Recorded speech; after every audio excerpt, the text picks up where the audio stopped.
Here's one simple hack to increase your income today. Last week, I was talking to a friend of mine, and he was asking me what kind of things can he do to make money outside of his job. And so I shared with him one of a few things that I did to make money when I was over six figures in debt. And it wasn't until I started seeing my spending as an asset that things turned around for me.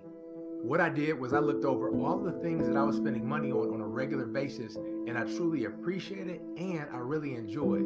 And I contacted each one of those companies and businesses, and I asked them if they would be willing to have a risk-free partner by way of coming on and getting other people to buy their products and services by me sharing my experience with other people. And most of them, they agreed to do it.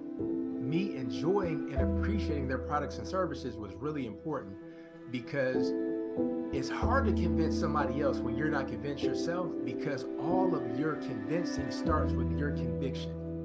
If you're somebody who wants to turn their idea into a six-figure income, visit joinstressfreewealth.com and download the step-by-step process that at one point was only reserved for my VIP clients, but you can actually get access to it right now.